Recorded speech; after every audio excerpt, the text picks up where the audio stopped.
అందరికీ నమస్తే అండి. ఎలక్షన్ దగ్గర పడే కొలది కొంతమంది అపర మేధావులు ఎక్కువైపోతారు. టికెట్లు కూడా వీళ్ళే కేటాయించేస్తారు. ప్రైమ్ 9 బ్రహ్మనాయుడు అనుకుంటా. మొన్నటిదాకా బాగానే ఉండేవారు. మరి ఈ మధ్య సడన్‌గా ఏమైందో తెలీదు గానీ, ఒక పేటీఎం విశ్లేషణ ఒకటి చేసుకొచ్చారు. ఒకసారి వినిపిస్తాను చూడండి ఏం మాట్లాడుతున్నారో. దానికి సంబంధించినటువంటి ఓటర్లు ఇటువైపు మొగ్గు చూపితే వారే ప్రధానంగా చెప్తా. విశాఖపట్నం ఎంపీ స్థానానికి సంబంధించి ఎవరికి కేటాయిస్తే బాగుంటది? పొత్తులో భాగంగా జనసేన అభ్యర్థికి కేటాయిస్తే బాగుంటుందా?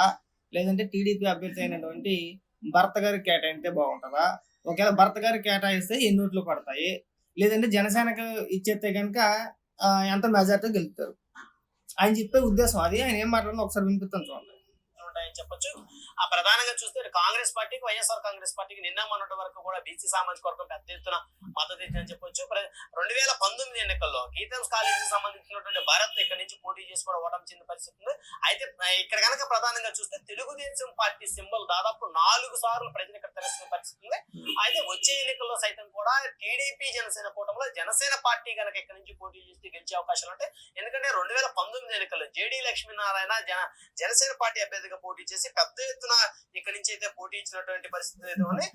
3వ స్థానానికి జనసేన పార్టీ అయితే పరిమితమైంది. దాదాపు 2,88,000 ఓట్లను జనసేన పార్టీ సాధించింది. చివరి నిమిషంలో బీఫామ్ తీసుకుని పోటీ చేసినటువంటి జేడీ లక్ష్మీనారాయణకి వైజాగ్ ప్రజలు పెద్ద ఎత్తున అయితే పట్టం కట్టిన పరిస్థితి ఉంది. దాదాపు 24% ఓట్ బ్యాంకు ఇక్కడ జనసేన పార్టీ నమోదు చేసుకుంది. అయితే తెలుగుదేశం మాత్రం ఇక్కడ బలమైనటువంటి ఓట్ బ్యాంక్ ని తెలుగుదేశం కూడా నమోదు చేసుకున్నప్పటికీ కూడా గెలిచేటువంటి అవకాశాలు అయితే లేవని చెప్పుకోవచ్చు.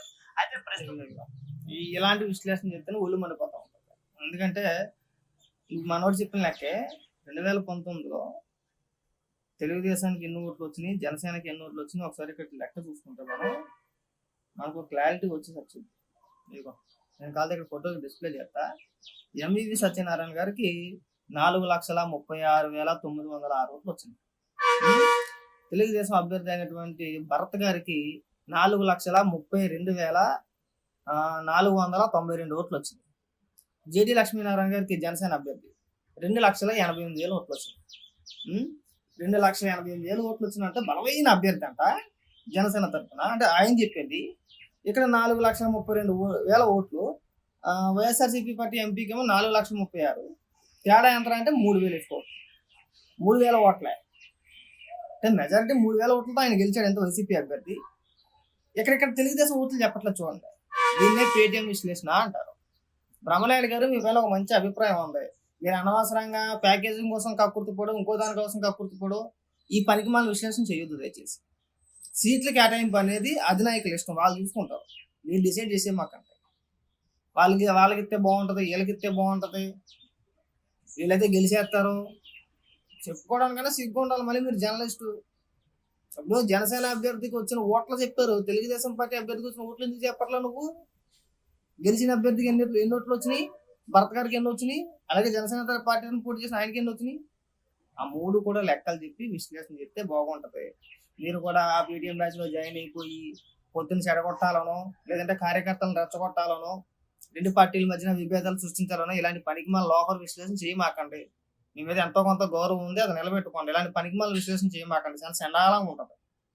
మీ మెట్రాన్ని ఇక్కడ అర్థమైపోతుంది మాకు. 2,80,000 ఓట్లకి 4,32,000 ఓట్లు భర్త గారికి వచ్చిన దానికి ఎక్కడైనా పోలిక ఉందా? మీరు విశ్లేషణ చేస్తాను కానీ ఒక అర్థం ఉండాలి కదా. అంటే 3వ స్థానంలో నిలబడితే బలమైన అభ్యర్థి, మరి 2వ స్థానంలో ఉన్న అభ్యర్థి ఎట్ట సార్ ఎట్ట అయితే